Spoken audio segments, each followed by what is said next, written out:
Thank you for joining the Double Dorkers podcast with Willie J and Nick Meyer. How's it going, Nick? So,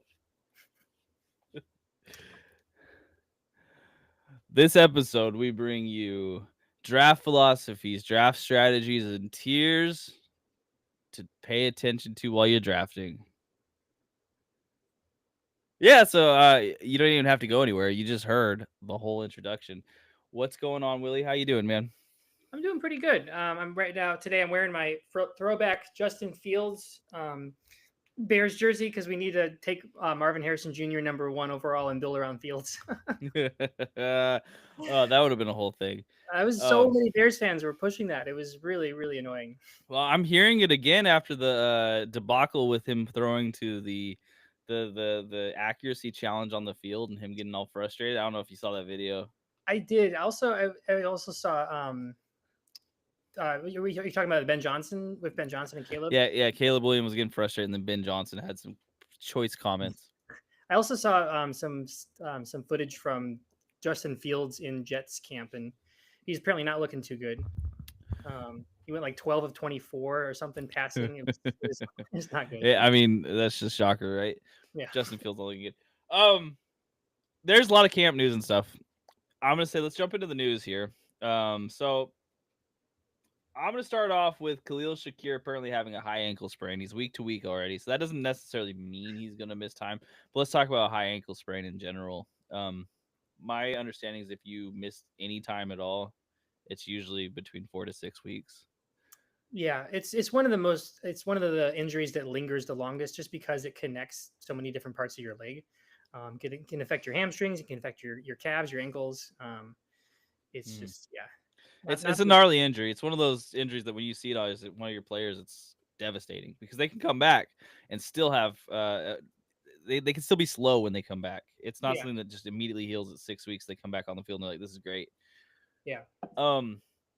Now we talked about Keon Coleman on the sleeper episode, and I am still into Keon Coleman. This actually helps me out a lot because it clears honestly their wide receiver 1 slot. It made me move him up a little bit more as well. I'm not really from a fantasy perspective, and this is where it gets murky. I'm interested in Josh Palmer. I don't know. I do feel like there's a chance, much more than last year, that there is a Bills alpha receiver that breaks out this year, because we didn't really see that at all last year. It was James Cook, if anybody. Yeah. And I think if you want to bet on somebody, it would probably be Keon Coleman. But I mean, overall, I agree. I think the Shakir injury news is one of the biggest to come out this week, just because of the kind of injury it is. Was it AJ Brown that also had a similar ankle, or was he a hamstring? So AJ Brown has a hamstring injury, and there's no news yet, as far as I can tell, on how severe it is. But it kept him out of practice the next day. You can see anywhere from like, oh, it could be a nothing injury to it's a major injury, and they're going to make big moves.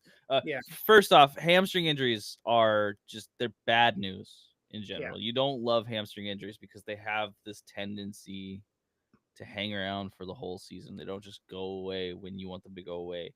You can re-injure it. I mean, look at any number of the wide receivers who got hurt last year. And this is just the beginning of the year. We're like, okay, here you go. Wide receivers, hamstrings. Let's do this. Yeah, let's get it out of the way. This hurts AJ Brown a lot for me. If I don't hear news that this was nothing, I hate hamstring injuries in camp personally.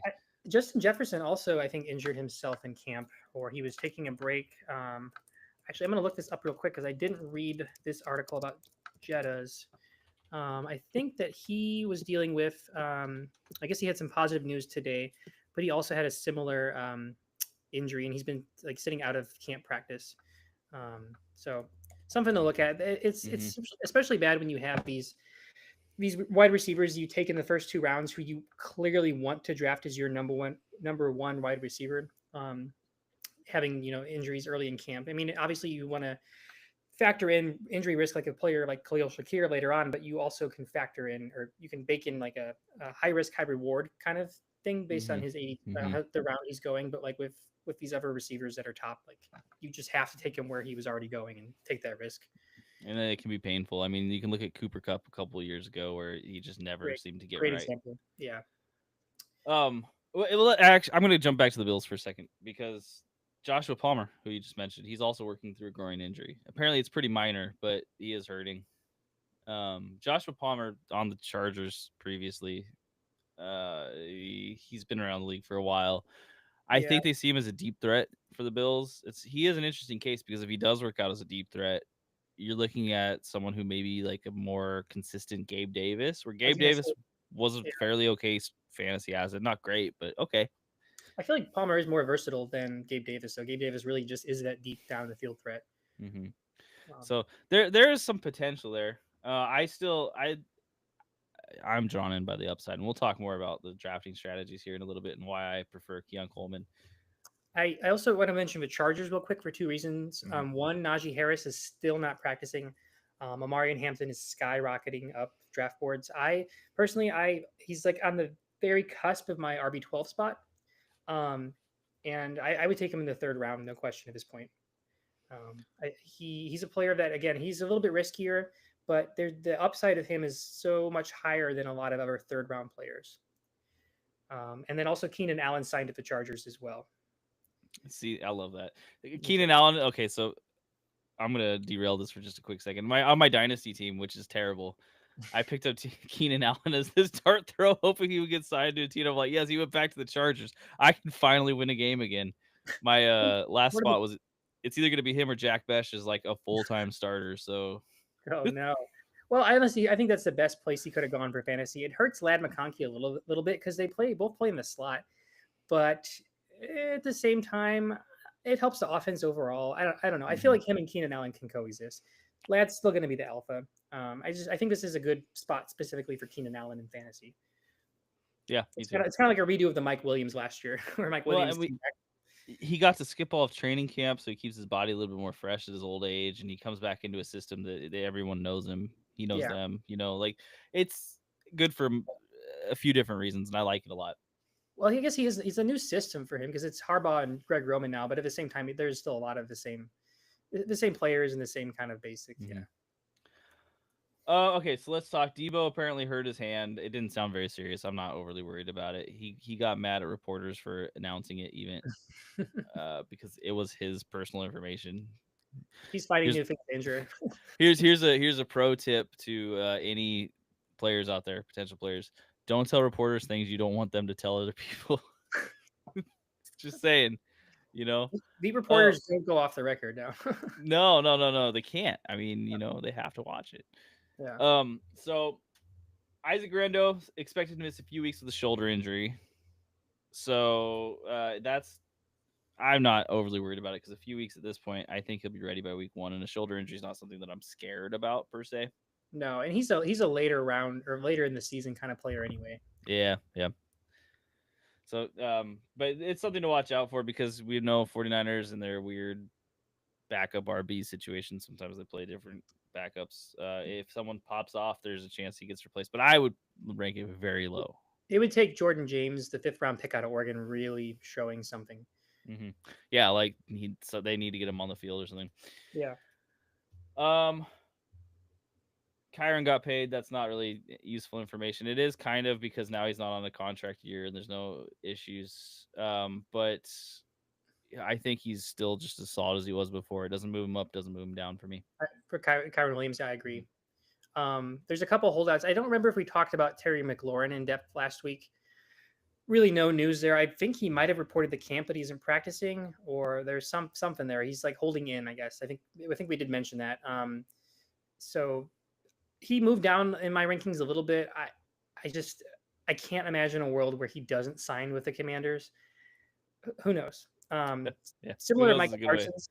Similar to Micah Parsons. The edge rusher for the Cowboys. Also, Jerry Jones is stalling there, and obviously, Micah Parsons doesn't affect fantasy, but in a way, he kind of does because he is a key part of that defense. And if the defense doesn't have Micah Parsons on it, it's going to be throwing the ball even more than it already is to play catch up. So definitely something to look at there. The Micah Parsons one is very strange too because according to Jerry Jones, you should not worry at all. But according to every single other person involved in this situation, there's no talk.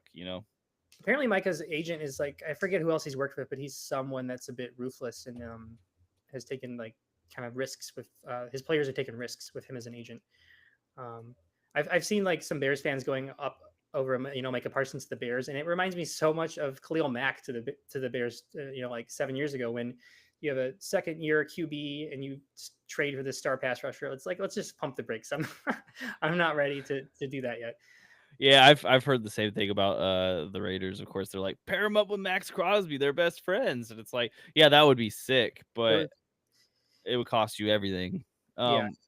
If you really think you're a contender, it's a move you make, but I can't say that anyone should really think they're a contender on either of these teams right now. No. Okay, so that's. Oh, I should say also we have Jordan Addison officially suspended for 3 games. Yep. So 3 games. I think that's a pretty good outcome for Jordan Addison. It's not the 2 games, but it's not the 4. 3 games. I hope he drops down the draft board a little bit because he's a player that I like and I wouldn't mind drafting. I think of anyone, this most positively affects TJ Hawkinson for me. Yeah. And look, if you need a really, really deep play early on, which shame on you if you do, but you might need one. That might make Naylor a name to look at. He's he young. had some solid games last year. He's not exactly someone who I'm like excited for, but if you end up with a wide receiver 3 slot where someone gets injured really early, keep an eye on Naylor. If Addison's out, that guy is going to probably score a touchdown or 2 in these first 3 weeks. As a philosophy, when I take risks on players that haven't broken out yet, I just always try to skew younger, and I think Naylor's only in his 3rd or 4th year. So it's always if the player's gonna break out, they're not gonna break out like at age 28 like Jawan Jennings. Sorry, Nick. They're gonna break out when they're 24, 25. Hey, I would say he broke out last year, so and I think that was his only year. I mean, it's what it takes sometimes. Okay, do you have any other news you want to talk about? Probably, but nothing major. No major injuries, no major signings. It's still in limbo. So nah. Yeah, I guess the QBs did sign a new the QBs. The Browns did sign a new QB. Snoop Huntley. Awful. He was terrible last year on the Dolphins, like just the worst. So I feel like now their playoff chances really increased. They got their QB. They got their QB6. They're set. They are just angling for that number 1 overall pick again, even though they have 4 QBs on their roster already. 5, 6 if you count Deshaun Watson, which I don't think anyone does. The only reason to get excited if you're a Browns fan is that they have 2 first-round picks next year. And they're going to need them. If they don't sign Quinshawn Judkins, this whole entire experiment has been just massive fail. I don't know. Yeah. I don't know. We won't get into that. So we're here to talk about draft philosophies first off. So, but draft philosophies, you're going to hear a variety of different strategies that people talk about when they talk about drafting. They're saying like, I draft 0 RB, I draft robust RB, I go for a hero RB. You may not know what that is, and if you don't, you're in the right place. We're going to talk about what that is and kind of discuss our strategies. And after that, if you want to hear about the players specifically, stay tuned. We're going to talk about tier-based afterwards, and we have our tiers all ranked up, so we'll talk about our tiers after this. But let's go ahead and we'll start off with the draft philosophies. So there are quite a few different ones you can get into, and every single person you listen to is going to have a different idea on what to do. And look at your league first off. Before you hear me say any of these, look at your league first off and check the rules and check the roster build out. If you're one of those leagues that has 4 wide receiver slots and 2 flexes, you're going to want to go wide receiver heavy, but we're not talking about those leagues because there's too many different variabilities. So instead, we're going to talk about kind of our standard PPR leagues. I just contradicted myself. There are PPR leagues that are normalized, the ones that come out of the box in most of these. That's what we're focusing on with this episode. And I think it's pretty clear now. It's 1 QB, 2 running backs, 2 wide receivers, a tight end, and then a flex spot, which is either a running back or a wide receiver. My league also allows the tight end to be in the flex spot, which doesn't really change anything. And then like 6 bench spots. So it's regardless of who you're drafting in what order, it's running backs and wide receivers are the most important because they're the only position that have 2 on your starting roster, no matter what, 2 or 3. Right. So let's talk about this. So I've got a little list here. I'm going to start off with the best player available, which you'll hear a lot of times. There's, people like, I don't have a strategy. I just go best player available. Well, it turns out that is actually also a strategy if you don't have a strategy and you want the best player. So let's talk about that because it's essentially taking the highest ranked player regardless of what position they are. You're Yeah. looking at the whole entire field and you say this is the player I expect to do the best. Even if I already have 4 running backs, the running back here is the player who I think is the best. I'm taking another one. Mm-hmm. Um, now there's this strategy to me is interesting, and I like it in a vacuum because if you have players who are scoring a lot of points, you're going to be able to trade. But of course, league dependent trades may not be something that are super common in your league, and if they aren't something that's super common in your league, you should not draft Mm-hmm. hoping for trades. You know the people in your league, or and if you don't, I would also be wary of the I strategy. would assume that trades are not going to be a thing. Mm-hmm. If yeah, yeah. Mm-hmm. Because you'll get bit. You can't have that many people on your bench, and I mean, you can't play that many people in your starting lineup. And points in your bench typically don't count for much. People that say fantasy football is all luck, this is the kind of strategy that I think best exemplifies that. Mm-hmm. And it can depend on like where you're picking, on depending on the year, but really it's just you're going best player available, and that applies to every position 1 through 12 or whatever, how many people are in your league. Um, Shout out Alex, one of my league mates. He auto drafted one year, and he had the second overall pick in 2019, and he got CMC, Chris Godwin, Michael Thomas, like every top player at his position. And I mean, obviously he played really well because he was, picking up streamers off the waiver wire and like playing week to week. But this was luck. He auto drafted it was luck, and that was in essence the best player available strategy. Mm-hmm. Mm-hmm. So there's going to be obviously skill involved how you play week to week, but when it comes to drafting BPA it's a lot of luck. I love the idea of BPA, but when in reality, I don't think that one ADP knows, and two, even if you are the most skilled person at watching game tape, knowing how players play, you actually successfully completing a BPA is so nearly impossible. Yeah, That I think you're handicapping yourself a little bit. yeah. Get in a vacuum, I think it's really hard to do. But hey, if you're out there and you're like, now I know all the best players.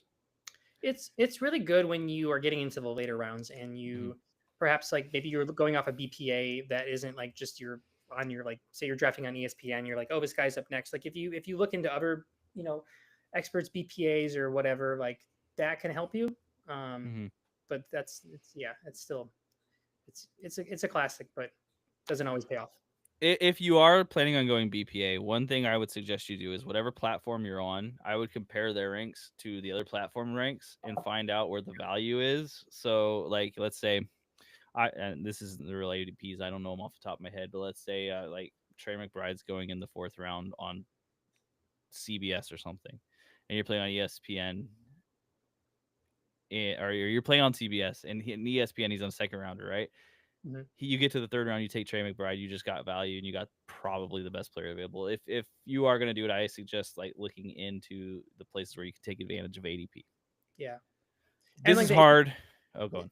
I was just gonna say the ADP like for these apps is really subjective at times. Obviously, there's some clear top players, but I mean, like if you're playing on NFL, ESPN, CBS, there's people paid, and I'm sure they're using AI to an extent too, just to like kind of come up with a number of like who's in what order. Oh man, all the AI tiers. We're gonna have to check our list against AI tiers now too. You know, A few years from now, we're not even going to be drafting fantasy football. We're just going to like plug into a robot, and they're going to create our teams and do everything for us. like we already know what you would draft based on your personality and everyone in the league. So here you Exactly. go. Okay, so best player available. It's hard. If you could work it out perfectly, great. But I don't. It's not something I say go into the draft thinking. Yeah. Positional scarcity. This is kind of a newer one for me, but I'm seeing it pop up in places. So people who draft specifically for positional scarcity, that typically means you want the positions that are one-offs and you want to dominate all of them. So you want your tight end, your QB. I say someone's list defense. I can't imagine that matters, but I saw it. But you want to dominate at these positions. I want to jump in. Kickers are a little bit subjective, but I would never ever take a defense with any pick other than the last 2 rounds. I don't care. So volatile year by year. The Cowboys defense I think was going like around like round 11 or 12 the year after they had a big year, and they finished as like the middle of the pack defense. Just it's too volatile. Yeah, last year I drafted the Vikings in the last round off of pure luck, and they ended up, That's Sick. dominating. Yeah, I also agree. Don't draft a defense before the last round because we don't know. We don't Yeah. know. Like the closest you're gonna get to a safe defense is the Ravens because for some reason they're always okay at least. Yeah. Um, but don't even listen to that. Don't draft them in the mid You rounds can either. obviously look at things like if there's a star cornerback who like gets a lot of interceptions, usually that's probably a really good pick because they're going to Mhm. be getting there's a higher likelihood of getting like return touchdowns and like you get points for interceptions. Anyway, it sounds like this positional scarcity position, it's specifically like quarterbacks and tight ends. So this is the guy in your league who's taken Josh Allen and at the end of the second round and then Trey McBride at the beginning of the third kind of thing. And the person who's asking, hey, is it bad strategy if I get two of the top tight ends? Uh, It's like, yeah, I'll draft Bowers and Kittle. In my league, Um, we have a tight end flex, but if you don't have a tight end flex, don't do that. no, no, no. So positional scarcity, I don't know. I've seen people win because their tight ends dominate so well. I mean, the rest of their team also has to be good, and this is where you're gonna just run into depth issues almost immediately. This is true of any time you draft a tight end into QB early, is your depth is gonna suffer for it. Um, so you're playing luck a little bit with and hoping that your players aren't going to be injured. This is the sort of thing that you're going Yeah. to have to be very active on the waiver wire very early, and not necessarily for starter positions, but for those players that you can plug in if your starters get hurt. Yeah.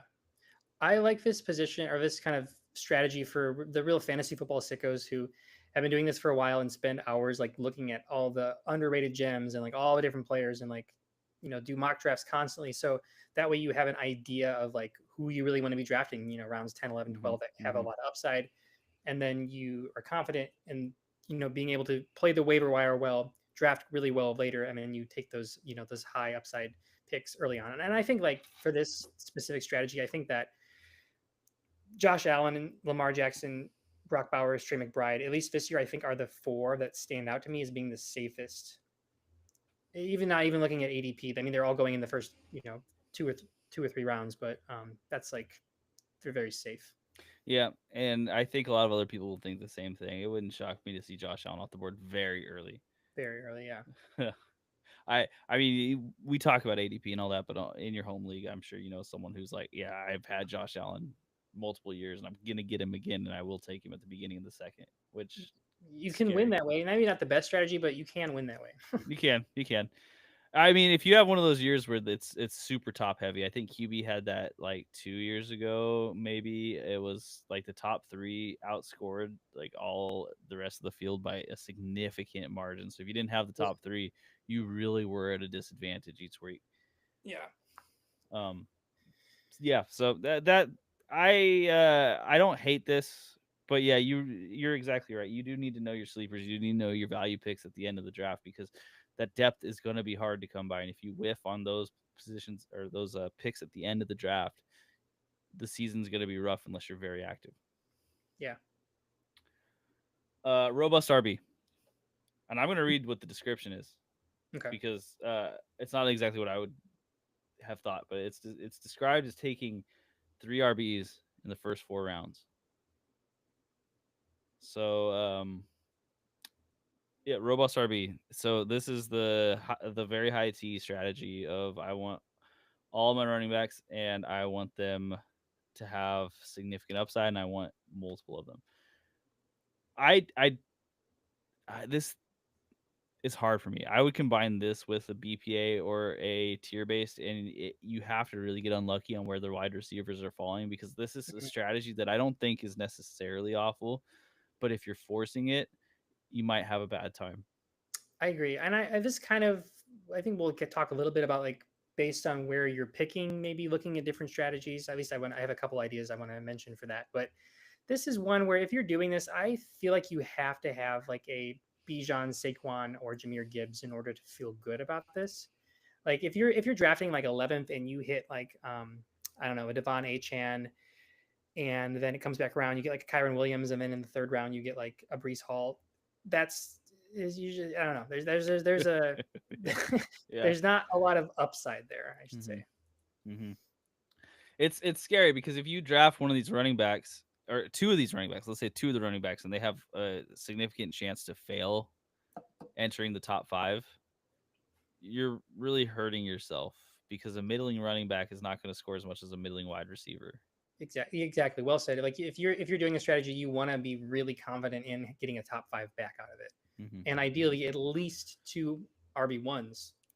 Yeah, let's say like you're picking it like pick 2, and for me it would be like you take Bijan, and then on the second end you're taking, and then we're gonna disagree on this one a little bit, but you're taking like Jonathan Taylor and Chase Brown. I kind of like that.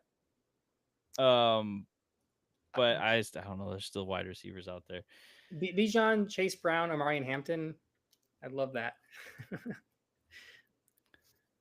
But again, those are players that there's a safe player there, a very safe player in Bijan Robinson, and then there's a couple high upside picks. Chase Brown has high upside, and then Jonathan Taylor has a safe floor.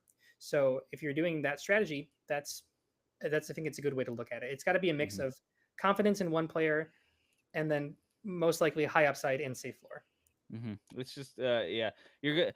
The wide receivers you'll end up having an issue with, but of course, like this is what you're saying is you're saying wide receiver doesn't matter as much as RB in this strategy, which could be true. It just could be true.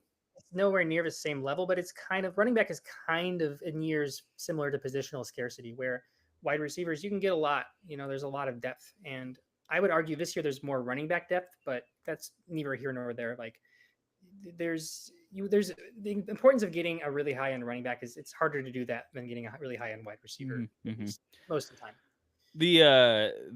I think you're gonna see a lot of robust RB drafters this year simply because last year was such a down year for wide receivers. Like so many of them got hurt significantly and they ended up failing to reach their draft positions. Yeah. So I think you're going to have a lot of people who are going RB heavy.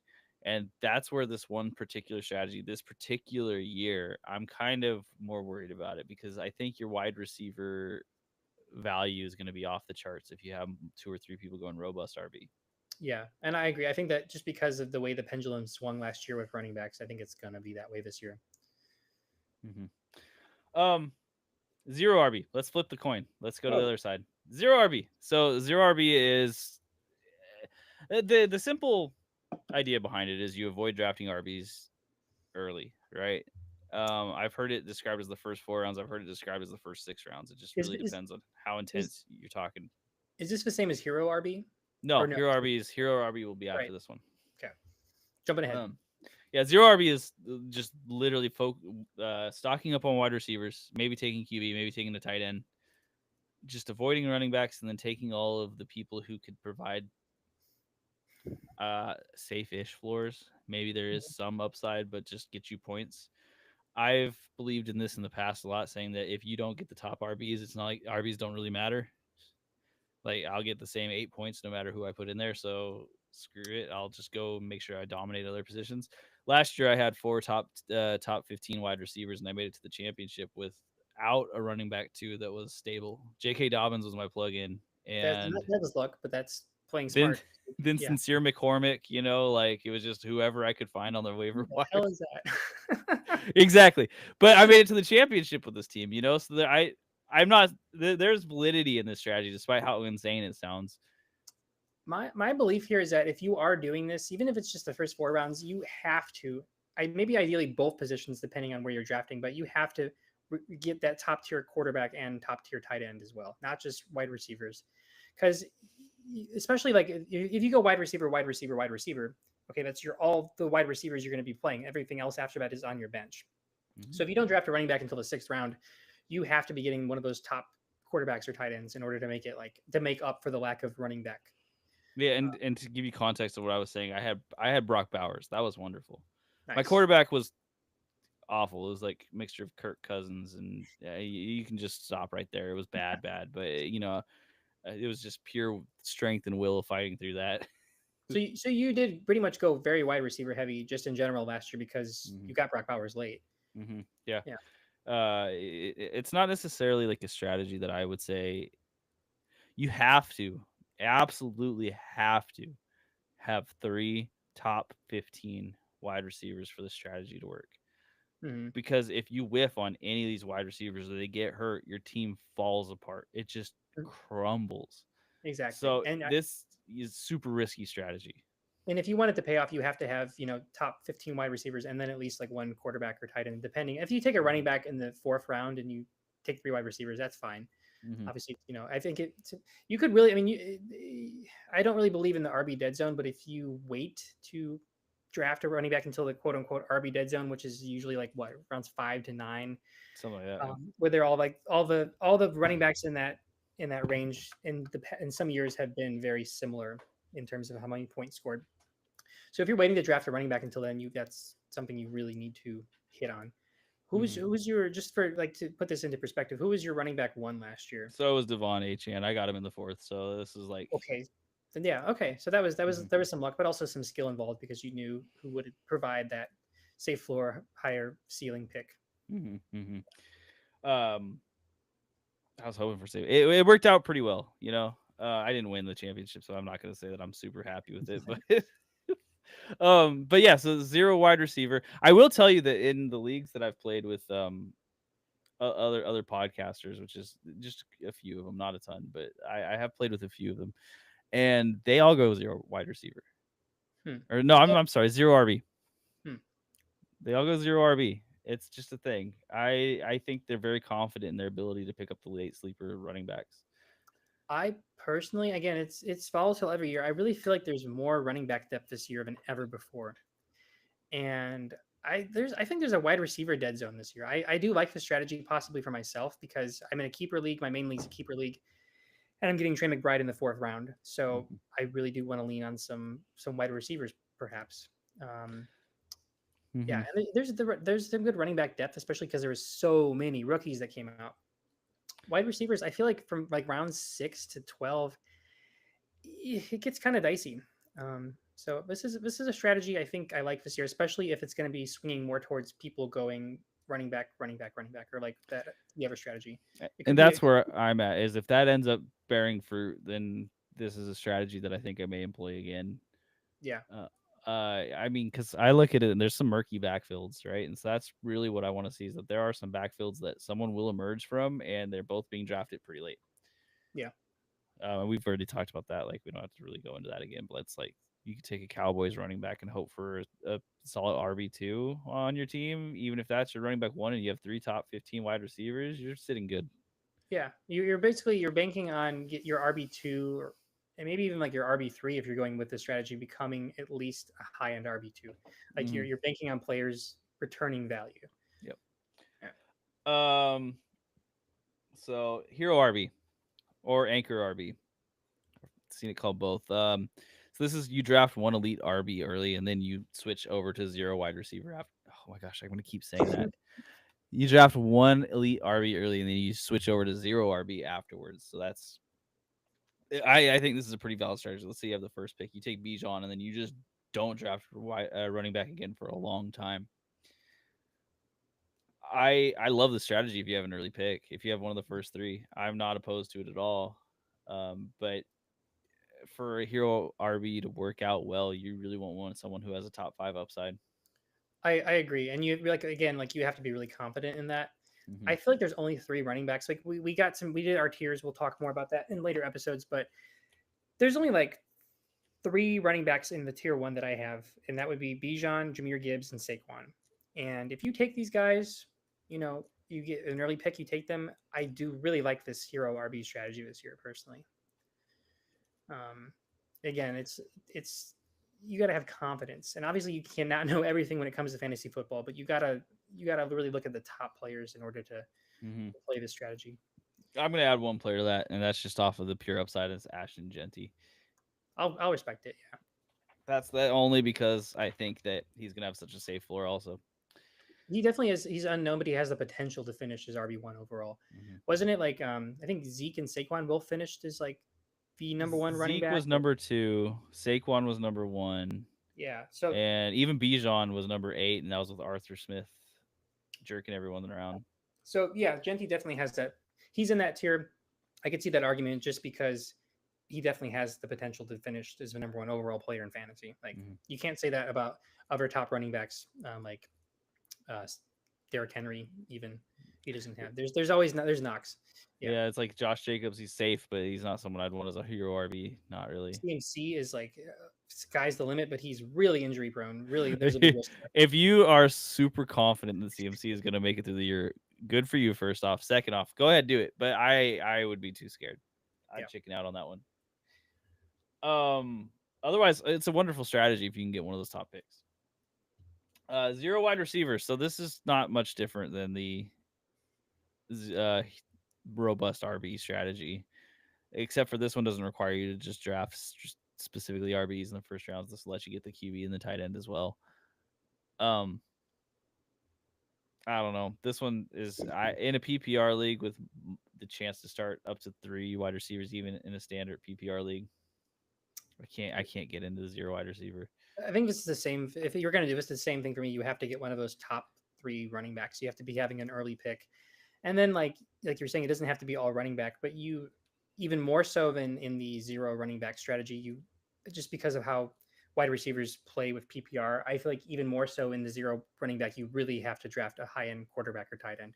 You can't get away with just getting these, drafting wide receivers and okay. So like with zero running back, if you go wide receiver, and then quarterback, and then or tight end, and then running back, you don't have to really focus on getting one of the top 2 quarterbacks or tight ends. You still have a high end, really safe floor one because you have the likelihood of hitting big because you have early wide receivers. But with zero wide receiver, you're not going to get like if you draft running back, like 4 running backs in a row, the likelihood of 3 of those 4 finishing in the top 15 running backs is just with injuries, with the the volatility of the position. It's just much safer to do, I think, zero running back than zero wide receiver, regardless of what year it is. Yeah, I agree. There's so much luck that has to play out to make zero wide receiver work. It scares me. I'm way more into zero RB than zero wide receiver. If you think about, so if you go like, okay, so you have a second overall pick, you go Bijan, Trey McBride, Josh Allen, and then at the 3-4 turn, you get like an Alvin Kamara. See that you really have to bank on those players staying healthy, but that I feel like, in my opinion, is an okay approach because then you would probably go wide receiver in the 5th round. You could get a Cortland Sutton, who I think we both agree could finish as a wide receiver 1. Mm-hmm. So I think this one really depends on I think zero running back and zero wide receiver really depend on where you're picking in the draft, and you want to be having an early pick. Streaming strategy. Streaming strategy is essentially punting the tight end and QB positions in favor of streaming. I've employed this many times. It's gotten more difficult because QBs have really fallen off a cliff as far as consistency amongst the bottom feeders. And tight end punting is, I think, essential if you're not getting one of the first like 4 tight ends. Exactly.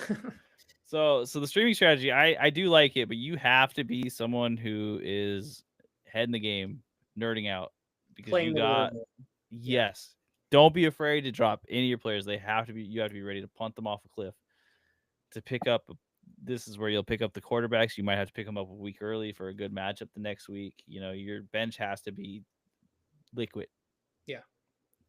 So this is like if you're drafting handcuffs and whatnot, this isn't a strategy that I think you can employ. You just have to be ready to punt people.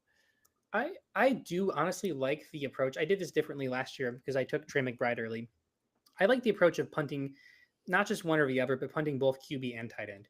Because if you're spending, say you stream quarterback on a weekly basis, cool, but then you take a tight end early, that's a round early on where you're missing out on that value of high end wide receiver or running back.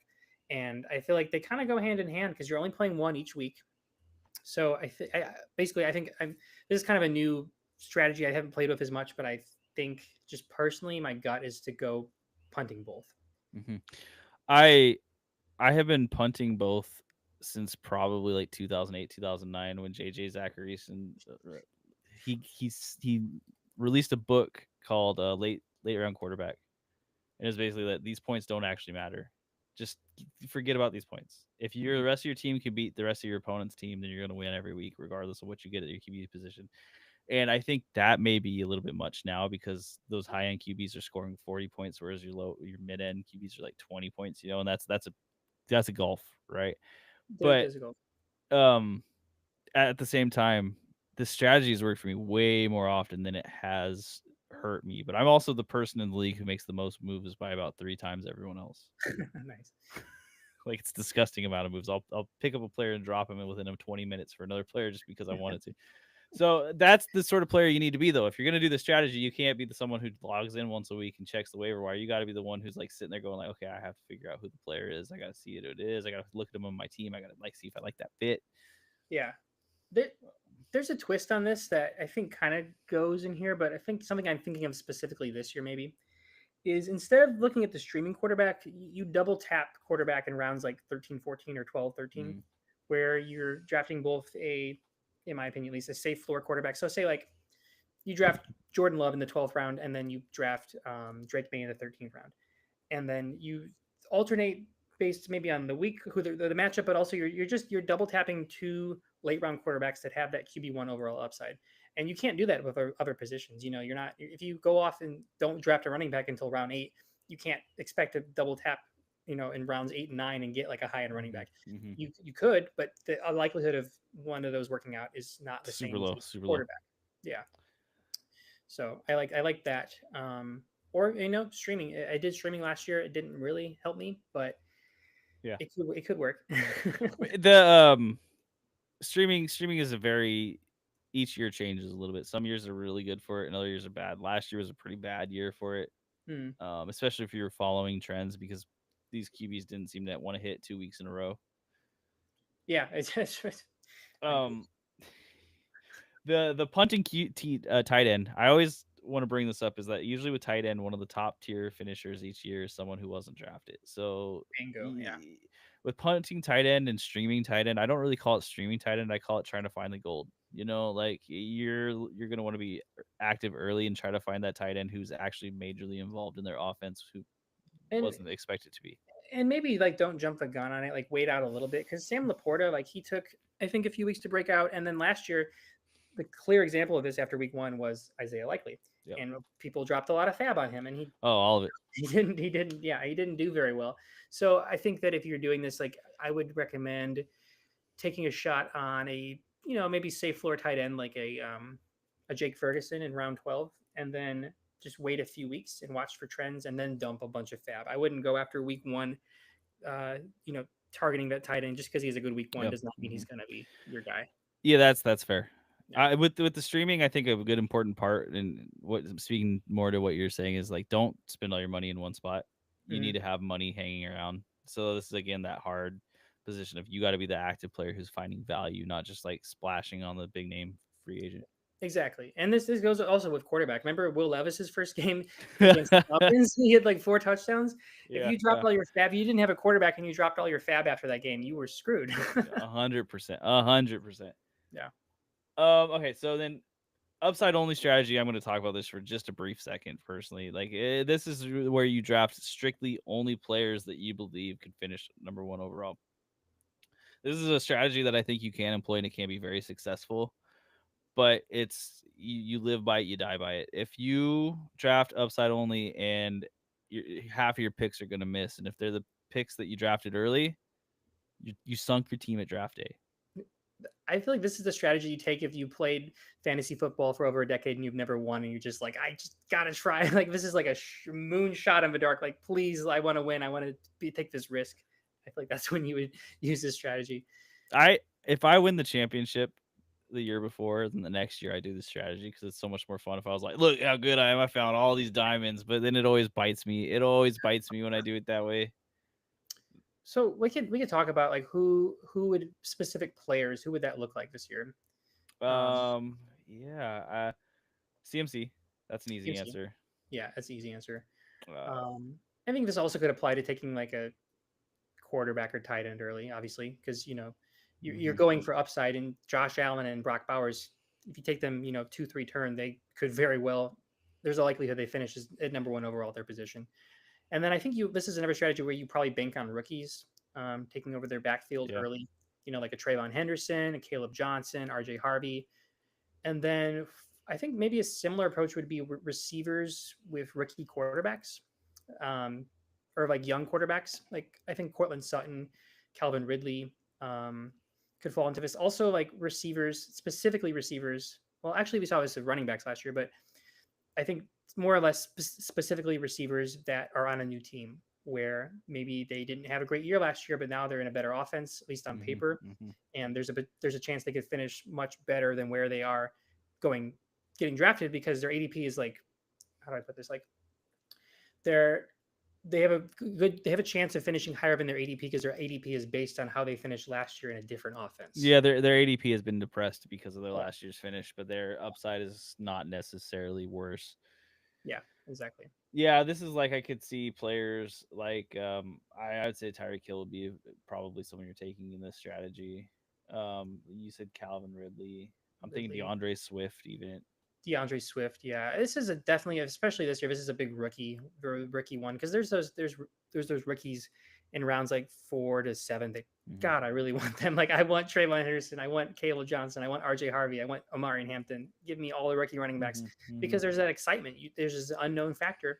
They get drafted in the top 50 picks. Like who knows? Nothing feels better than having that rookie that breaks out too. It Yeah, feels so good because you're like, wow, I was in on them, yeah, and they didn't even know they were good till I had them. yeah. It's just a feeling, you know. Also, do know this: if you're trying to trade someone for those players, you have to pay over the world. So drafting them is pretty much your only chance if they break out. Bingo. That's a really good point. Yeah. Okay, finally, there's the tier based strategy, and I saved this one for last because we can kind of segue this into our tiers. So tier based is, in my simple opinion, the most logical way to do this. It's the way to do this where you have the most control over your draft because you're giving yourself options at every corner. Mhm. So that is, you just look at all the players and you say, hey, where do I think the cliffs are? And the cliffs are, who do I think the players that are clearly better than the next players? Where do I find myself going like, wow, I would really love this player over anyone else Mhm. that would be available at this time? And it allows you, if you have these tier based where you, if you're only in the clock for a minute, you can look at the board and have your own board and then just like eliminate players. Like, okay, Mm-hmm. these are the guys remaining in my tier. I got to pick one of them. Let me look at my Mm-hmm. team. Let me see what positions I need. Let me see if I've taken a lot of risks. Maybe I want to pick a safer guy in this tier. Like, it's basically like you're doomsday prepping. Basically, like Yeah. you're putting specific players into tiers and you're looking at where they go ADP wise, and you're just like you're hyper focused within that 1 minute. And let me tell anyone who goes to a live draft and they're likely to get drunk or likely to get stoned or whatever, what have you, this is a wonderful strategy to mitigate for your potential mindlessness. Yes, well said. Um, and that's fair. You know, have fun at your drafts. Don't get me wrong. That's what this sort of strategy really helps you do. You can look at it and be like, I've already made these decisions. Yeah, if it's Dave and Buster's, you can't hear anything. Kids are screaming. You're yeah. You're like, all right, I just got to look at my tier list and then go from Mhm. there. It's helped me a few different times for that reason. So that's why I bring it up. So let's just, we're gonna talk about our tiers. I'm gonna say this is gonna be the easiest way to discuss tier based ranking is just let's go ahead and jump into the actual talk about players real quick. So we're gonna go into our tier based discussion. So this is what a tier looks like. So I'm going to give an example of my tier one. And Willie, I Okay, think ours are a little bit different here. So you can go ahead and a talk little about the bit. differences after this. So my Yeah, first tier only has 4 players. These are the 4 players that if I was picking top 4, it'd be one of these guys and no one else. There's no one else I would take above them. So yeah. it's Jamar Chase, Bijan Robinson, Jimmy. I said 4, it's 5. Gosh I have darn. 5 as well. Jamar Chase, Bijan Robinson, Jameer Gibbs, Justin Jefferson, and CeeDee Lamb. That's my top 5. I subbed Justin Jefferson for Saquon Barkley, but I agree that this is pretty much this. There's some clear players. There's some border, like maybe you could argue Ashton Genty or whatever, but like there's a clear. These are your. If you're not picking in the first like 5 picks, don't even look at tier one. Yeah, ignore it. Yeah, Because that's what this is for. This is for if you're in the top first 5 picks, these are the players that you should take because they have the highest opportunity to return value at that early pick. Because these are the players you need them to return value. They need to finish number 1 at their position. yeah, And these are the guys who have the best chance, just significantly. And this doesn't necessarily mean I'm saying that I expect them to finish here. I just think that this is the most safe pick you can make for this to finish near number 1. yeah. I hope that made sense when I finished parsing it out. Yeah, I got it. So like where you'd start if you're after the top 5 picks, and let's say top 7 picks, because I would look at tier 1 if you're after the top 5, because what if one of these guys drops? You know, like someone does take a that's CMC or a Genty, then you can see that's like, oh that's a shit, good point. Yeah. excuse me, oh shoot, CD Lamb's there. So I'm gonna take him. there's someone. So if someone shoots the bed and like really shoots for the moon and like Mhm. takes a CMC early, then and also I think this could also apply to like someone taking like Josh Allen number 6 overall. So Seriously, this yeah, is home leagues. It's gonna happen in places. yeah, yeah. If you live in New York, get ready. Okay, so that's tier one, Mhm. and personally, I really get excited about tier two and Yeah, into tier three this year. I like having a later pick this year. I'm always there's I'm here's the thing. If I'm always a fan of having the first pick because I get to choose whoever I want. The one thing I'll tell you is that I never choose the person who's first because if I want to choose whoever I want, I just want to make sure that I'm not regretting going by what everyone else said. Yeah, exactly. That's silly, I guess, but like you don't have to do that. But that's just where I'm at. So I'm okay with number one, if not 11 or 12. Yep, I agree. Um, but yeah, run us through your second tier. So in my second tier, I have it's pick 6 to 11. So it's the it could be 6 through 12. It's like the remainder of the first round. It's the first round picks, or at least the players that I think are first round picks that are Mhm. not the top guys. So that for me is I moved him up a little bit. Puka Nakua, Okay. Justin Jefferson, Devon Achan, Ashton Genty, Malik Neighbors, and Derrick Henry, Amon Ra are like on that kind of a cusp there. But that's kind of a gist of it. These are players that I could also see finishing number one overall at their position, but are maybe just less likely to. See, so I have CMC and Nico Collins at it. Perfectly, yeah, it's Yeah, reasonable. yeah. Otherwise, it's pretty much the same. Um, I don't have any disagreements with this. This is where I'm happy taking any of these players after those first five picks. So And this is and this like is looking at why your favorite. this is why I love picking like 11 or 12 this year, because you say you pick number 12, odds are there's going to be one of these guys that fall, possibly even two of these guys that fall in your Mhm. draft. So if you're picking 12 and then going back around and picking 13, there's a chance you can get two guys in this tier, and that would be pretty awesome. Yeah, my dream start would be like a Puka Nakua and Ashton Genty back to back. Oh yeah, It's just like you're set up immediately. You yeah. yeah, I love that. So tier two is fun. Tier three for me. So I don't have Devon Achan in tier two. I have him in tier three. I can see the argument pretty easily. He's the top of my tier three. Okay. So he's like that cusper where I think I'm ahead all the other ones, but if you threw Devon Achan in there, I wouldn't be mad at you. Yeah, I Uh, would, but the realistic difference for me is just that like I have having to watch the Miami Dolphins last year, even when Devon Achan was scoring a bunch of points, it was an ugly offense. yeah, Um, which scares me a little bit, especially with Tyreek acting the way he is. yeah, he's always been. It's just it's one of those things. I'm like, what if it falls apart again? What if Mike McDaniel's talk about how every day is closer to death is a good day? Now, one of these vibes are real.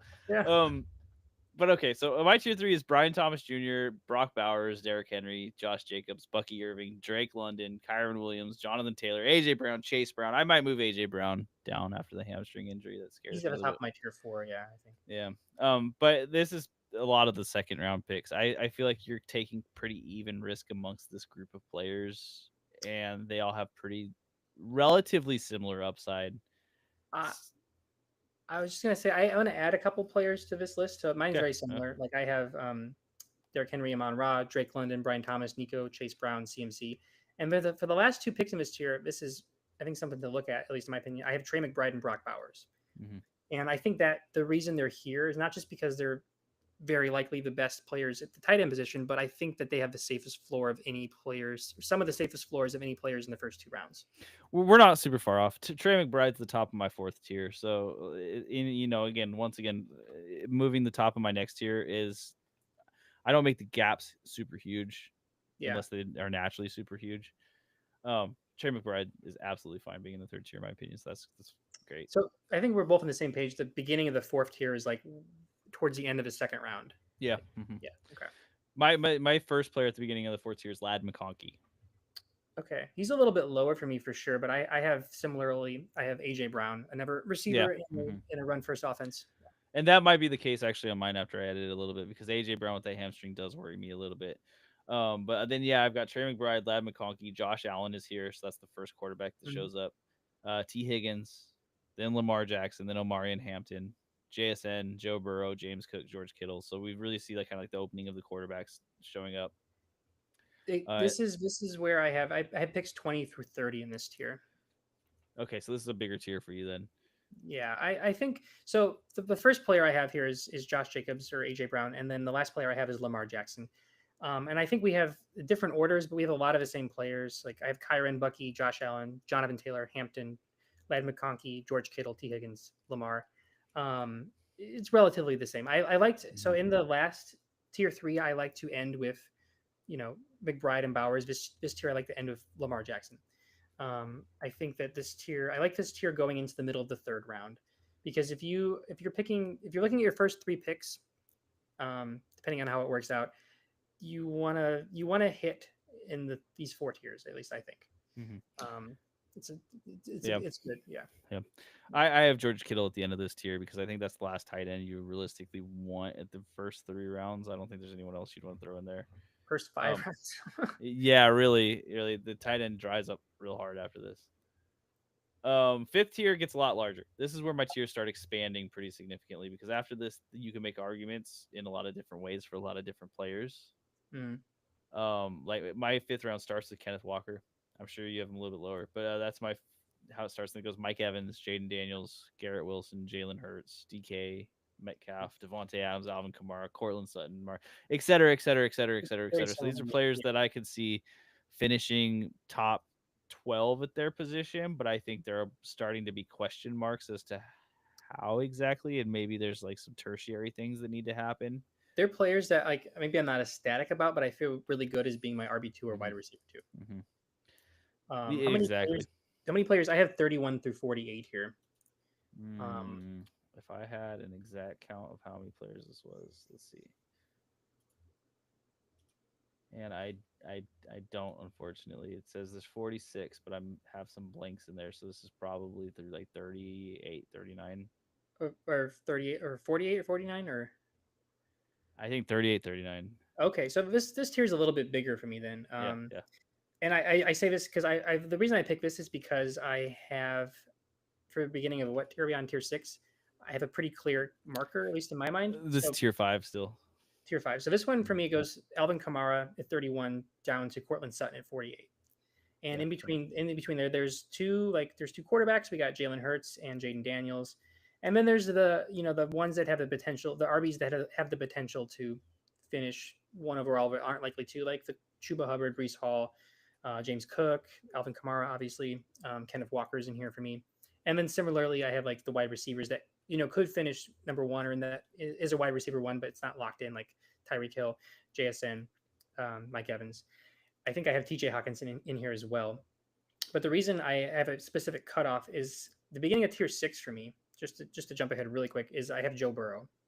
And I feel like I'm pretty high on Burrow, but he is in a different tier than, I feel like Lamar Jackson and Josh Allen are in a different tier than Jalen Hurts and Jaden Daniels, and then Joe Burrow's a little bit below Daniels and Hurts just because he doesn't have that rushing upside. So my cutoff here was just specifically like with Burrow beginning tier 6. Yeah, and I have Burrow above Jaden Daniels specifically because of the way Jaden Daniels' receiving room is looking right now. That's there's hold-ins, holdouts, there's injuries.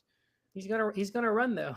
You can run a lot, and it could be particularly good. But I have vague worries about Jaden Daniels because I remember him running at his rookie season last year. He took hits. He wasn't like a Lamar Jackson where he was avoiding all contact. He was taking hits over and over and over again. So it scares me if that's the main way I need him to score.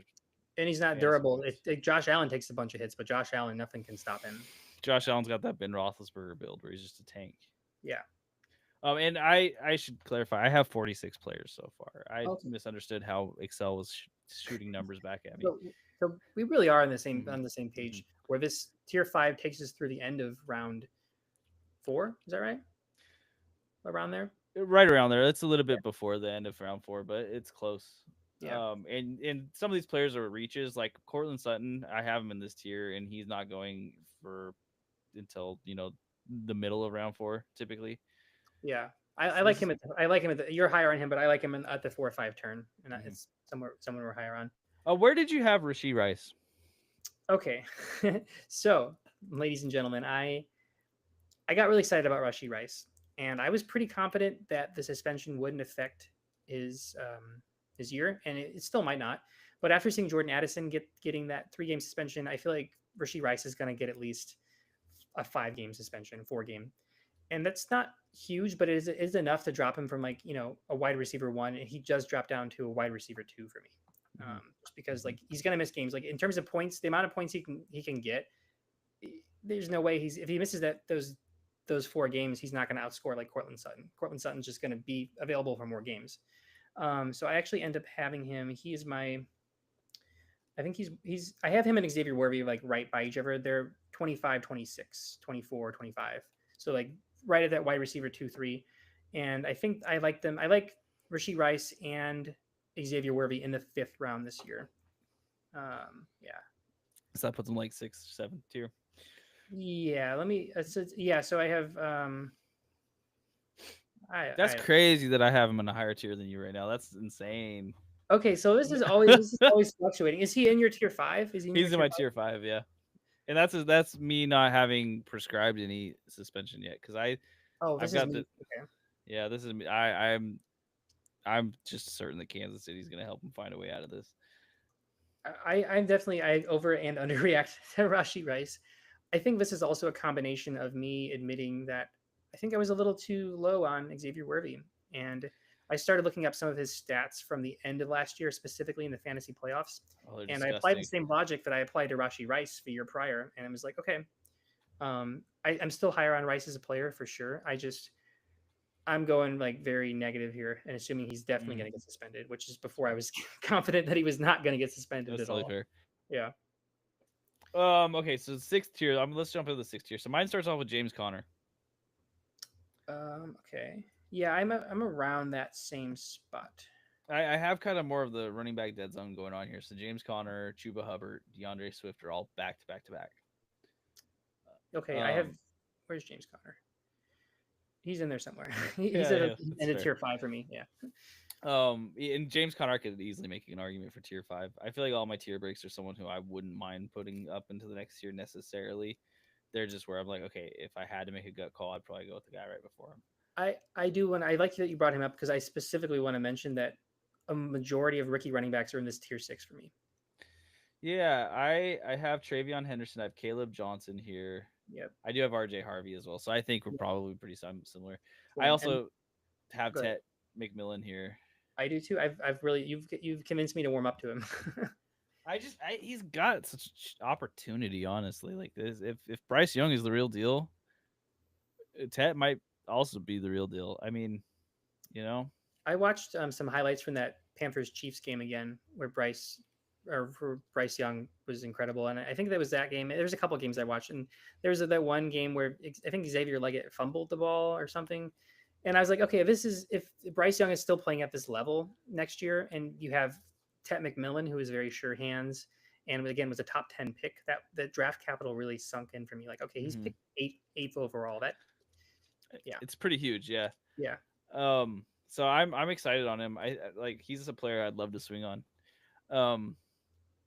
Yeah, I also have Travis Hunter in this one, which I know we'll probably disagree with. But yeah, Travis Hunter is pretty low for me, honestly, and I've moved him up a little bit just because of the reports from camp that he's an 80% offensive snap player is what they're guesstimating. I don't think anyone has the actual numbers that the Jags aren't going to give him that.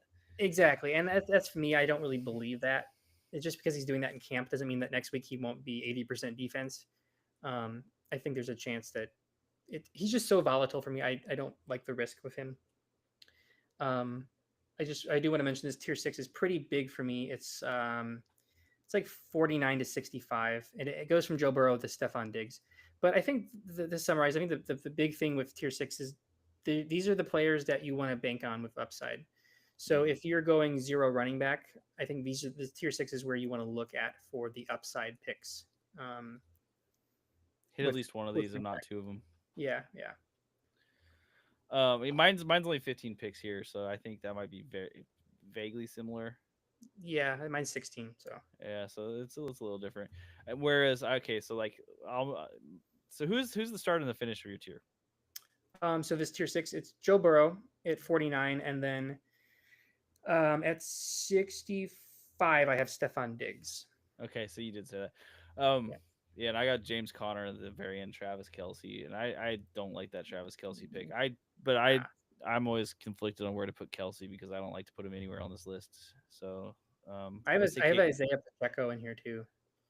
do I have him here or do I have him in I have him in the next tier? So I think our tier 6s and 7s are getting pretty murky, which is Mhm. fair because this is the time of the draft where it does start to get pretty murky. You're making a lot more Yeah. gut calls and Yeah. maybe the offenses that you have more faith in as opposed to the players you have more faith in. And maybe you can make the argument that like tier 6 and 7 could be one big tier, but like when you're on the clock, at least for me, like it's just easier if you look at if you tier these players out and then you're like, okay, maybe tier 6 and 7 are close, but like I only have a minute to pick. I'm just gonna if it's I'm around tier 6, I'm just gonna look at my tier 6 players, even though maybe there's some Mm-hmm. tier 7 players around the same spot I could go for. Like let's just focus, on Yeah, these. yeah, Yeah. 100%. Because you will get confused and wrapped up. You have 1 minute; it's not enough time. No. So yeah, so tier 7 for me starts with Sam Laporta. Then I go on to Baker Mayfield, Patrick Mahomes, Pickens, Jameson Williams, Tony Pollard, Bo Nix, Stephon Diggs, Zay Flowers, Evan Ingram. There are names on this list that I would, in a vacuum, maybe pick because I like the upside of them maybe more than certain players in the tier above. But if I'm like recommending what to do, I don't think that they have the same safety as the players in the tier above. So this is where you get kind of into also your own strategy, right? So Yeah. tier based and strategy based can also be a little bit conflicting because if I'm saying what makes the best team makeup, I'm like, hey, let me take the David Montgomery in the tier before, right? Because he's going to likely The team provide makeup. value for you. Yeah. But then if I'm sitting here on the clock and I see Tyrone Tracy and Cam Scattaboo still hurt, I might take Tyrone Tracy ahead of him just because I need that upside. The upside. Yeah. And that's the kind of the point in the draft where even if you're going off your tiers, you're still looking at how your draft is played out and then maybe like looking maybe for specific positions Mm-hmm. within this tiers or like maybe a position that's like a little bit on the edge of the tier. You're still focusing on where you're drafting. There's a lot Basically, going on. there's a lot going on. You have a minute to pick. uh, I always say like when you have 2 picks ahead of you, have 4 players you want. yes, I like that. I like that. Yeah, I know on the NFL app at least you can like pick players to add to the queue. it's super useful. Be Don't. careful. It's easy to get caught on the auto draft with that queue thing. Yeah. It's true. It's true. So only add players that you're ready for your next pick, and also don't leave your laptop open where someone can see it and you have your queue open. Yeah. I Bad strategy.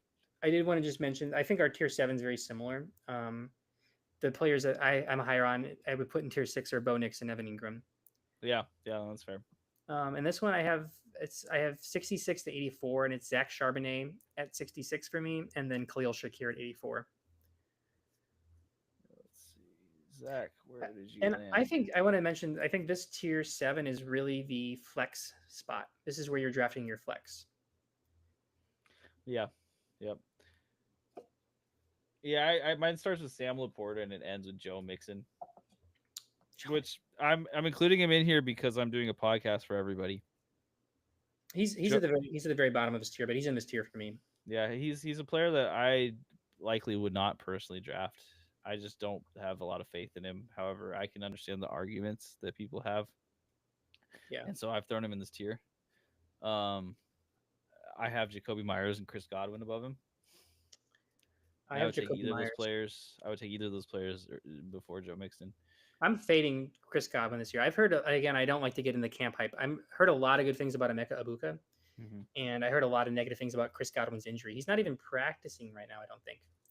Yeah, I've heard all sorts of different things about his starting position. So this is relevant because if he's not playing in the first quarter of games, then he's not worth drafting here. If he ends up like being ready by week 1, which they did last year, if you remember, they got him kind of early off of I forget the injury. It might have been an ACL tear. ACL, yeah. Yeah, they got him starting early, and it kind of had a.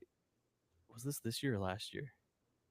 I think it was 2 years ago. I think he tore his ACL in the middle of the 23 season, and then he was ready to go week 1 of 24. And yeah. He had like the false start a little bit where he started and then he had to roll back. I think so, yeah. And then those first few weeks, like weeks 2 to 6, man. Yeah, last year he was off to a heater. He was the QB. Wow. Okay, here we go. You can tell it came later in the night. He was the wide receiver 1 overall for a long stretch, and then he had the just significantly terrible ankle break. He had just flopped, so Yeah. it was a bad injury. So I am speaking a little bit on ifs, because if hopefully your draft's not coming up right now. If it is, I fade Godwin as well. But if you Mm. find out in a couple weeks that like they're just giving him extra time and he's ready to go, I don't mind dropping him in there. He's been with Baker now for a few years, and the system shouldn't significantly change because they He's have a a new great offensive. receiver. Yeah. Yeah. I mean, I think it's just Baker Mayfield's in this tier for me too. I think there's just he's just in a very safe offense. Mm-hmm. I think I have Sam Laporta here. This is also so if tier 6 is the players that are like rookie running backs of upside, tier 7 are the players that are in murky backfields if you're a running back.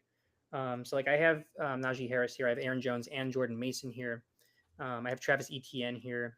I have Jerry Judy here. These are the players that like they absolutely could finish as the guy in their offense at their respective positions, but it's murky. See, that's my next tier. Actually, I have a lot of the murky backfield. Really? Okay. Yeah, I don't. This tier is pretty. There's not a lot of running backs in this tier for me. I have Isaiah Pacheco, Tyrone Tracy, and Joe Mixon. That's it. Really? Okay. Yeah. I'm higher. I got Aaron Jones, Jordan Mason, Najee, ETN. I guess that's and then Joe Mixon. I guess yeah, I'm pretty similar. Because Aaron Jones is the start of my next year, so Okay. we're not super far off. So Aaron Jones is the start of my next year. Oh, Then I also Brian guess Robinson. I was just going to add also that it's also not just running backs, but like murky. Like I have Zay Flowers there, Mm-hmm, Sam Laporta. mm-hmm, Like, are they going to be the same alpha that they on paper were or could have been? Yeah.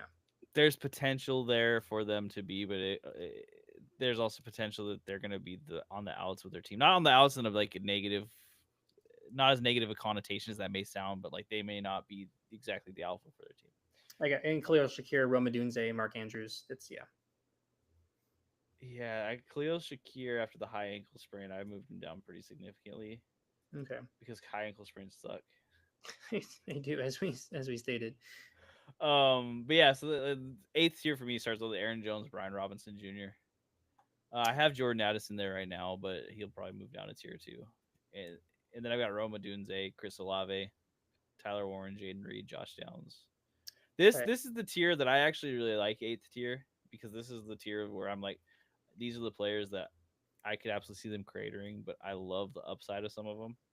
Okay. I This is where I have Jaden Reed and Josh Downs, and I'm in on both those wide receivers this I year. got Downs here. I know we felt differently about Jaden Reed, so that's fair. We still we still do. Mm-hmm, mm-hmm. I also I guess I didn't. I did want to do a quick mention here. I'm gotten a lot higher on Brian Robinson Jr. in the past couple weeks. I think I mentioned this last week, but he's actually in my tier 6.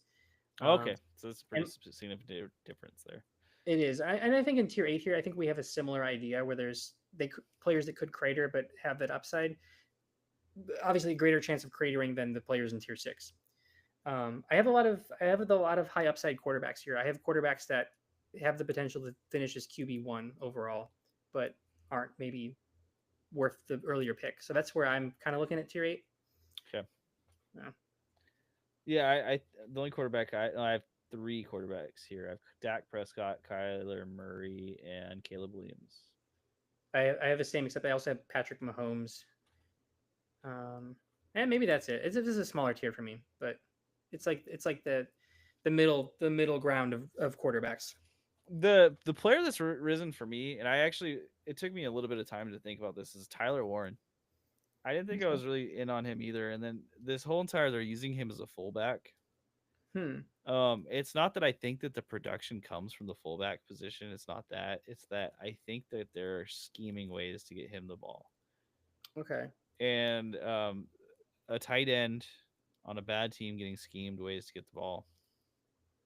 That's that could be a strategy for getting a pretty solid tight end. That was Brock Bowers last year. It absolutely was 100%.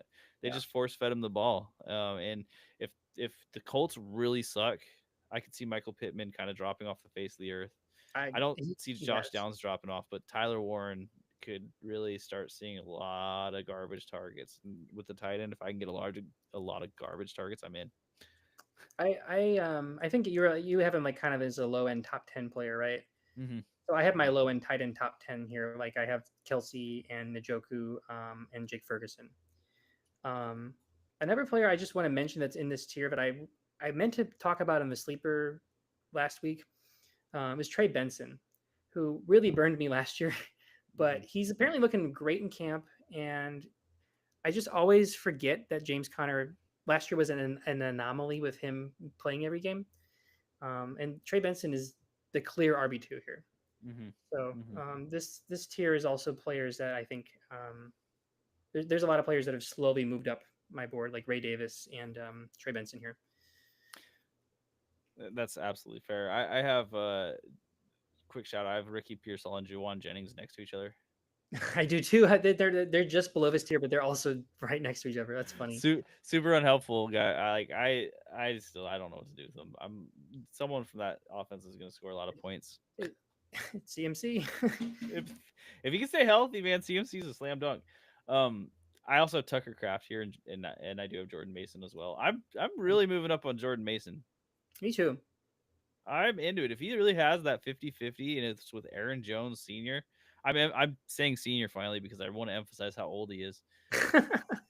um, I think Jordan Mason could be a big splash. Zero RB drafters, that's a guy who I'm saying for sure keep on your radar.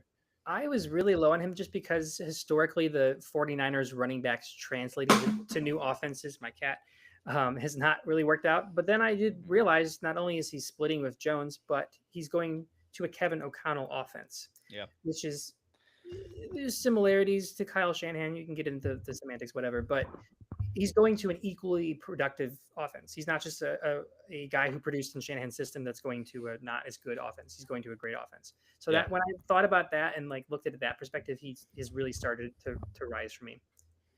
100%. I'm in my ninth tier, so I have two more tiers left. I think your tiers might be. Do you still have more tiers? I really did 8 tiers. I think we're gonna have a lot of agreement on the next 2 tiers. So yeah. My ninth tier, and this is really where you're just making gut calls. Mm-hmm. I have these guys tiered out because I start looking really far down on draft boards around this time in my actual draft, and so I have to have some semblance of like bring me back to earth. This like so you're looking at these are like we're looking at like rounds 9, 10, 11 here, and you're looking at maybe players that according to the app you're drafting on are maybe going in the 14th round, but you have the gut calls to put higher. Yeah. This is where I trust my gut enough to like take shots over ADP. But my ninth tier starts with Justin Fields. So I've got Justin Fields, Brock Purdy. Literally exact mine starts with Justin Fields too. There's 3 quarterbacks back to back because this is actually where I'll normally take my quarterback anyways. So this is where I have like that feeling for him. So it's Justin Fields, Brock Purdy, Jordan Love. I have all 3 of those guys next to each other. I know Jordan Love's probably the man out in that for a lot of people, but for me, he sits right there.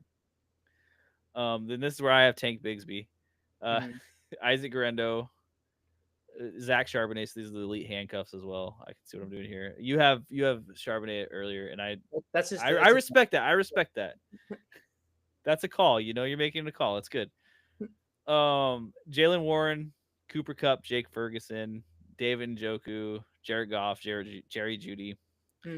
Keon Coleman's here for me. This is a little bit early still for Keon Coleman. I like that. Yeah. I have Khalil Shakir right next to him still. So but this is after I moved him down for the high ankle sprain. Fair. Michael Pittman is here, which Pittman's not a guy who's going to likely end up on my team over any of these other guys, but there's a slight off chance. And then Colston Loveland. Okay, so again, they have a rookie tight end that has that. I think there's some similarities. Obviously, there's differences where you're higher and I'm lower. I think the players in this tier that I'm looking at is Chris Olave. I didn't raise up Juwan Jennings. I just lowered Ricky Pearsall because he's been dealing with injuries. So they're here. Cooper Kupp, Emeka Ibuka. I do have Jaden Reed and Matthew Golden here.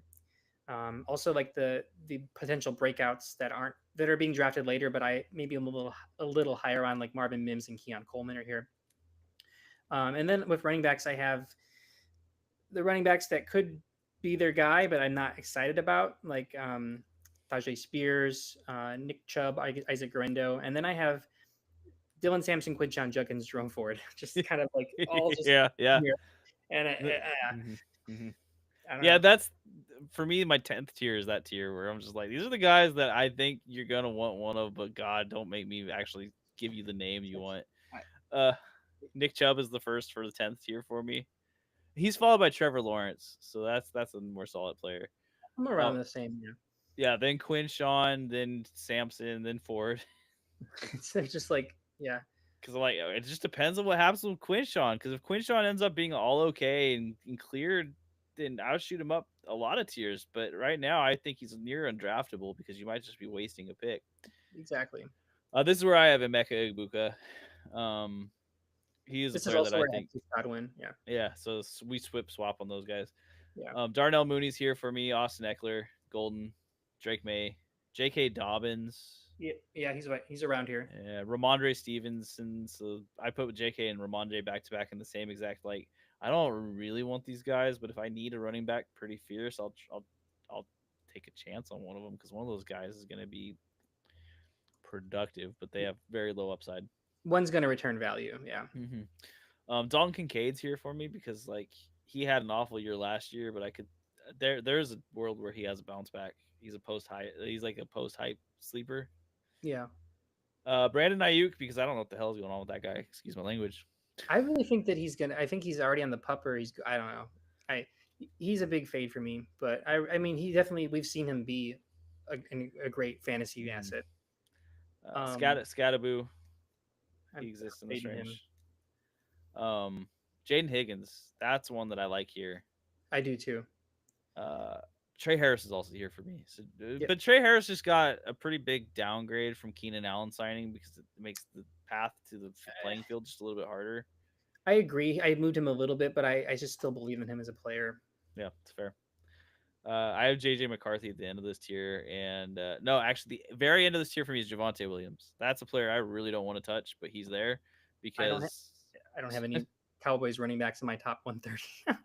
I think I talked to you about Miles Sanders, and Miles Sanders is absolutely still the guy who I'm taking my very last pick, unless my league listens to this, in which case I may not. But I would pick him over Javonte. Javonte is on here because he exists as a potential starter, but not because he's a player that I actually want on my team. Exactly. Mm-hmm. I do want to say real quick, Darnell Mooney's here for me too. But before the injury at camp for Mooney, he would have been a player I would have taken in like the eighth round. I would feel comfortable. But now he's like 11th at the earliest for me. Yeah, yeah. I still like Darnell Mooney in this, even with the injury at this point. But yeah, if he didn't have the injury, it would have been earlier. Yeah. And again, with what I'm saying here, the standouts for me are always the rookies because depending on how I've built my team, if my team feels very stable, I may then take shots on rookies where I wouldn't otherwise. So like I have a Mecha Buka here, but if my team is looking pretty solid, I can move him up 2 tiers just for the fact that I want to chase that upside and potential. Yeah, I agree. The only reason I have a Mecha so low is simply because of the logjam in front of him. Even if he ends up playing and Godwin's out for like the first 3 games, what happens when Godwin comes back?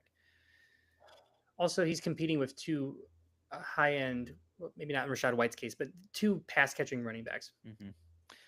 There that offense is going to be great. It's just how can you split up that many pieces? It's really difficult for me to find it and then say they can all be ones. I like Ibuka in a year or two. Yeah, 100%. You get Mike Evans retired, you give me all the Egbuka.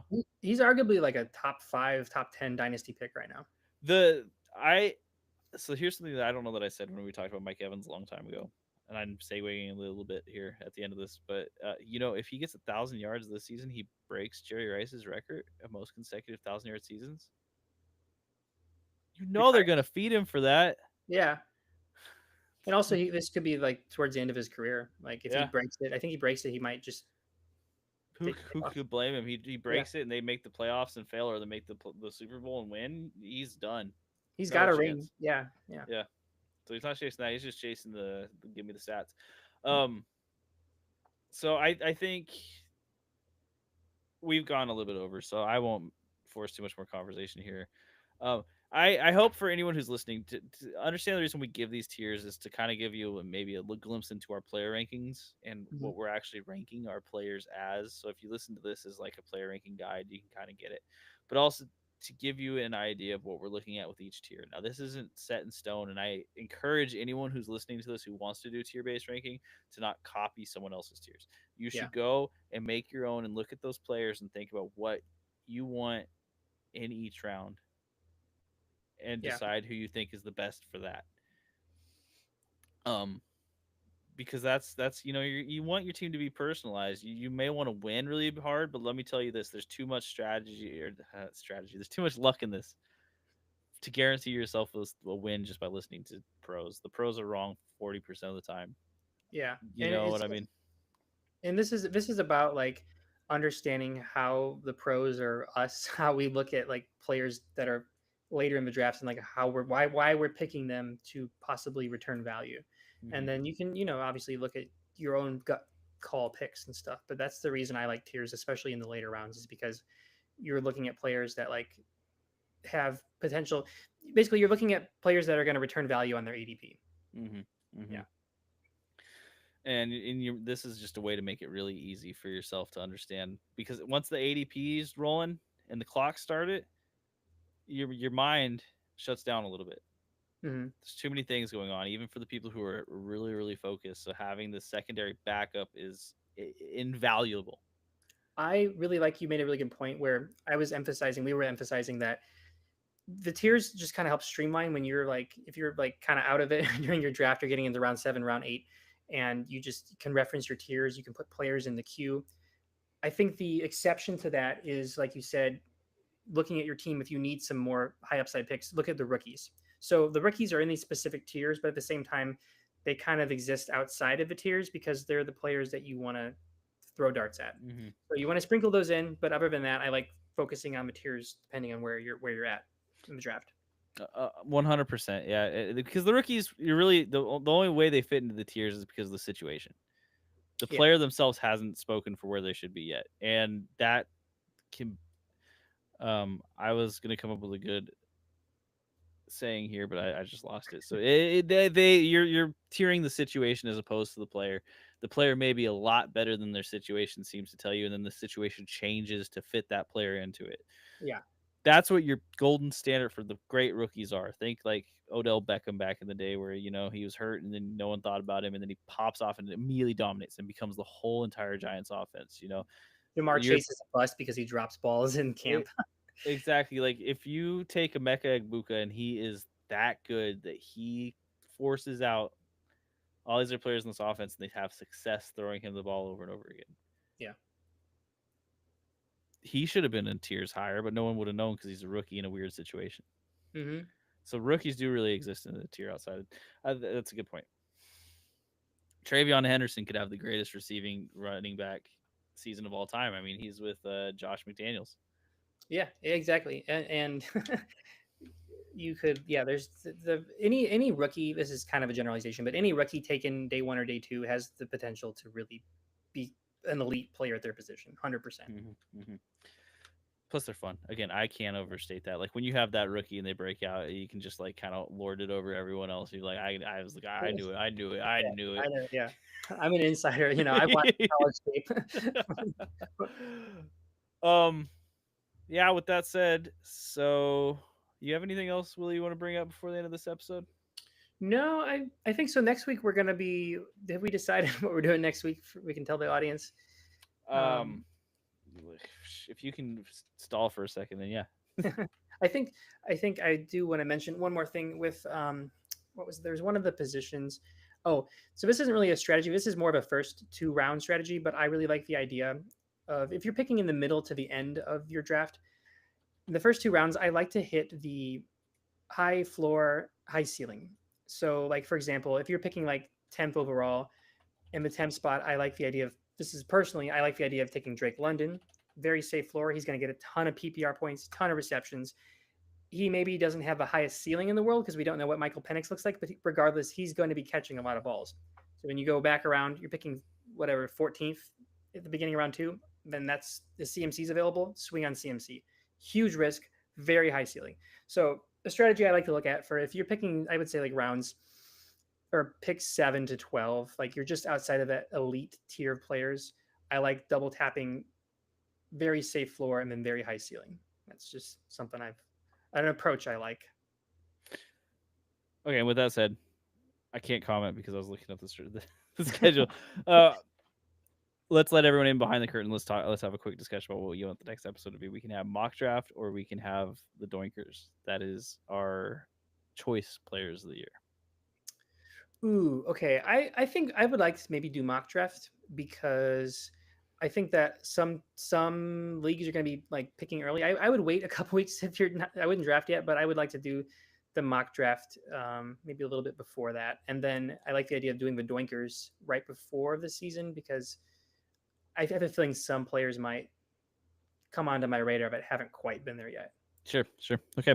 So next week, tune in. We're going to be doing a mock draft. I'm going to say we're going to go ahead and do the mock draft live. That'll be a lot of fun. I'm excited. So until then, doink out. Doink out. Oh, you hear that cool voice crack? That was a good one. Yeah.